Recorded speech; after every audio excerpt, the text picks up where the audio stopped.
Ladies, gentlemen, and everybody else, welcome to the show of a lifetime. Welcome to the greatest display of dueling prowess since Battle City itself. A place where you can witness the greatest duelists in the world today duke it out and show off their incredible decks, skill, and strategies.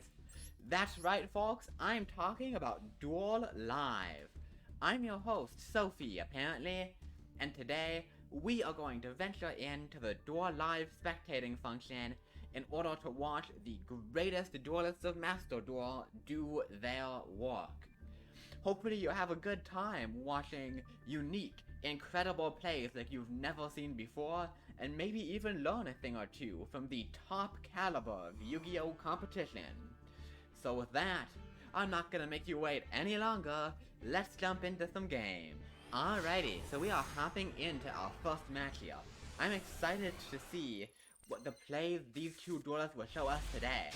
We have Duelist A on what looks like Synchron. That's very exciting. That's an explosive deck. Against Duelist B on set 2 Pass Turbo. Now that's a pretty powerful opening. I'm not sure how you're beating this, but... Ooh, Lightning Storm. That's a pretty good one. Let's see, what did we destroy here? We destroyed... Destined Rivals and True Light. Okay, so Duelist B here is playing Blue Eyes. Now, that's a pretty unique deck. I don't know if I've seen anyone play that before. So, pretty excited to see how this plays out. Now, Duelist A, being a skilled player, has drawn a Psy-Frame Driver. But Duelist B has drawn a Maxi. We do have the Called by the Grave, though. Man, this Duelist A is really popping off. Discarding the Psy-Frame Driver for 1/1, impeccably using that card to its fullest potential, letting them go into a Psy Reflector. Now, Psy Reflector is a very cool card that lets you search a monster that lists Assault Mode Activate in its text. Searching Assault Beast lets you search Assault Mode Activate, which then lets you use Psy Reflector's second effect to revive the beast and modulate its level. And folks, they're gonna... Link Summon? Oh. Folks, normally you use Psy Reflector to go into a Synchro, but this opponent is going for something more exciting, something more unique. I, for one, have never seen anyone summon Halka Fibrax into Deathbot 001 before. This is a pretty cool Synchron combo, I think, actually. I don't know that I've seen this one before, so we're gonna go into a Rodon for tokens. Oh, and that revives the 001, that's interesting. Oh, we're even gonna tribute it for an O-Lion, wow. I wonder if anyone's ever thought of doing this play before. Anyway, they're gonna Synchro into a Coral Dragon, and then turn the Despot and the last token into a Herald of the Arclight. Well, folks, this is some crazy stuff. And then we are going to pass. Now, Duelist A seems to think they went first because their opponent didn't have anything on board and has forgotten to attack, and also left an O-Lion on board. Now this is a pretty unique line that most people wouldn't have thought of, but I think Duelist A is being really smart here, playing around Duelist B's, fuck, not Ancient Sacred Weapon, that worked the other way. I don't even know why they're doing this. Clearly they know something I don't. Either way, they're going to be able to negate Duelist B's skill drain, which is pretty fun and cool for them, and normal summoning Doppel Warrior will go into a Boral Load Savage. Wow. Alright, this is a pretty good one. This is pretty good. They got a draw here and 2 tokens. That's pretty broken, guys. That's a whole lot of monsters getting out onto the board right now. Now, the Quick Draw Synchron is stranded in hand, without anything to discard, but there we go. The draw from Coral Dragon will find a monster, meaning this Quick Draw Synchron is summonable if we want it. Will we even need it? Let's find out, because that is a Martial Metal Marcher coming back down, as well as the O-Lion effect for an extra token. Folks, this is an absolute pop-off from Duelist A, clearly strategically not attacking last turn, so that they would be able to OTK this turn, thus asserting their dominance over Duelist B more effectively. A very smart strategy for maximum mental damage, which is something a lot of players forget to account for.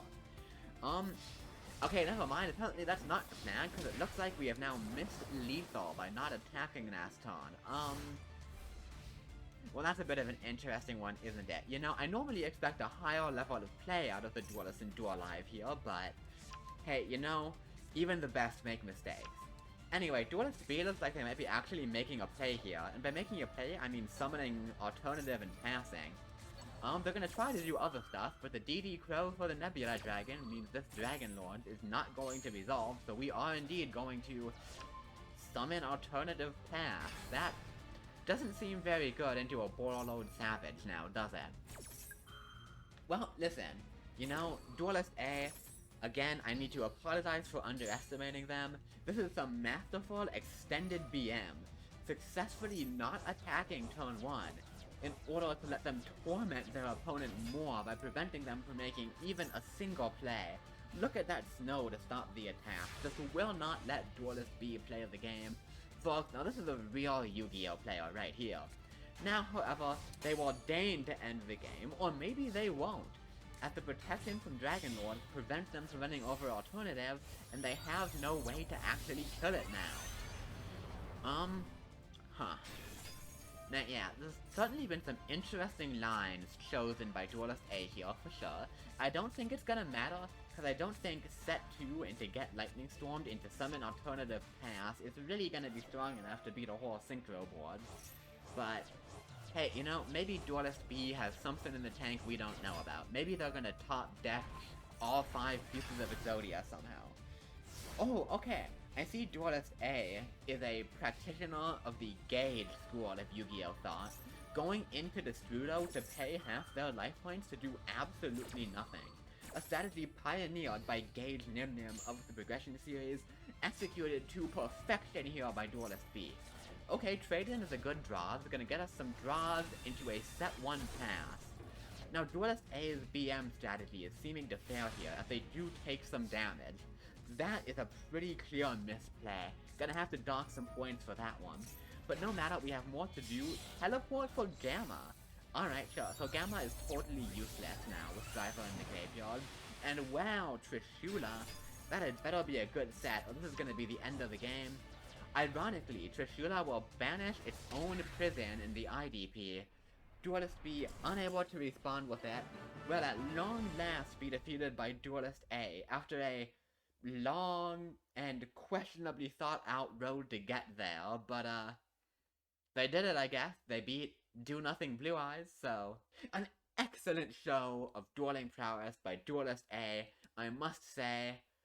Alrighty folks, yet another duel coming up to ya. I'm excited for this one.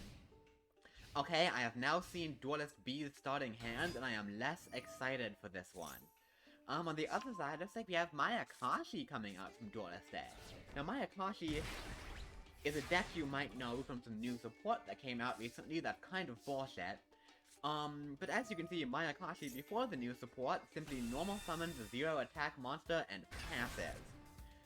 Interesting choice, for sure.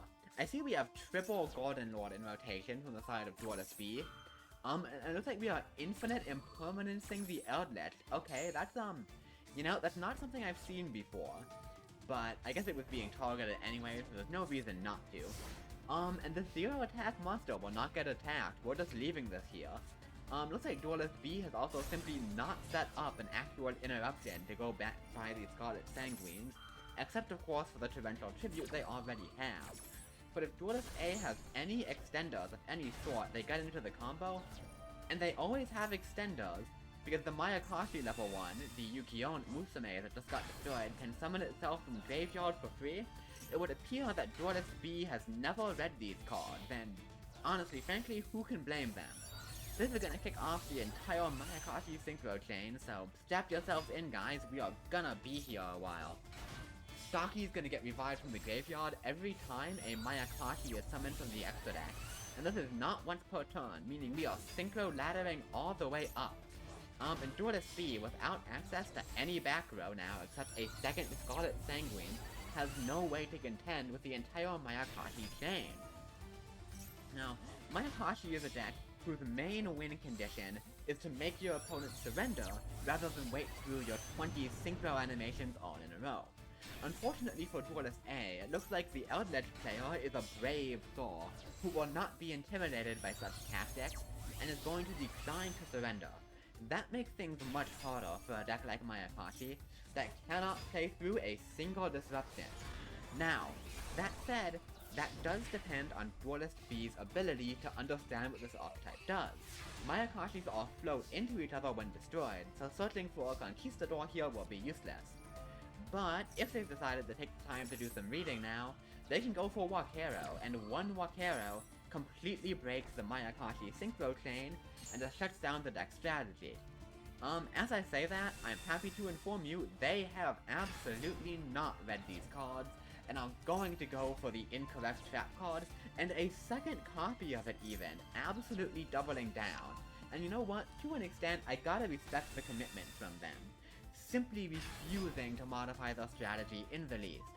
Effect Fatal is gonna come down on Eldritch, and you know, Duelist A really does have fun trying to negate these Eldritch effects. Unfortunately, it does not work like that.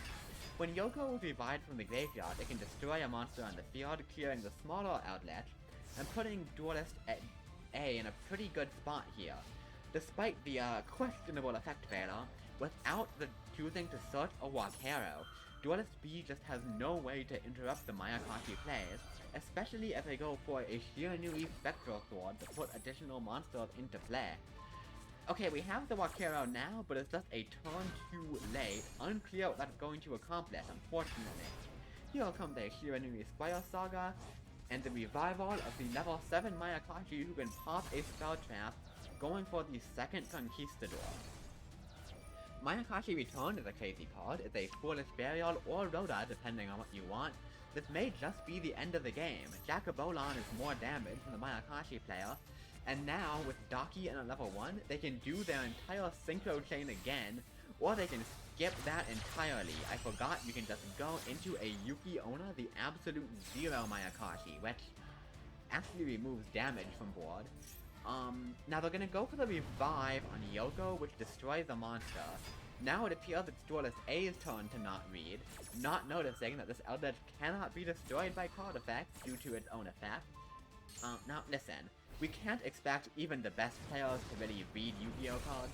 That's just unreasonable, but even as I say that, I'm gonna have to eat my words.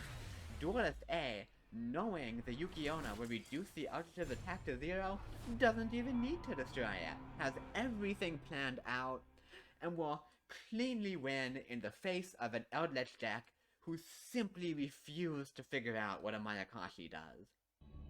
Alright folks, I think we have time for about one more. Don't want to keep going too long and get you overwhelmed by all these displays of intense dueling strategy. Ooh, looks like we have Duelist A on August Mech Knight, who is going second against... Oh, is that another Blue Eyes player? Wow, that's really unusual. I never would have thought I'd see 2 Blue Eyes players in one day. Do people even like this deck? Well, Duelist B is going for the ultimate Blue Eyes opening, summon alternative pass, and with that that's a royal trade-in. Now ain't that nice? Oh, I'm sorry. They're gonna go for alternative Link Kuribo class, an advanced technique that very few Blue Eyes players have mastered.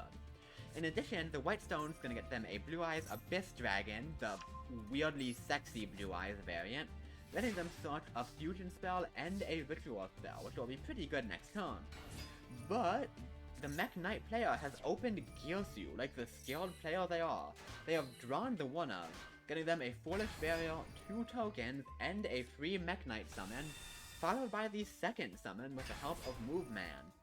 This is gonna be a tough one for Blue Eyes, folks, especially as the Blue Sky is in play now, picking up an additional 2 searches for the Mech Knight player.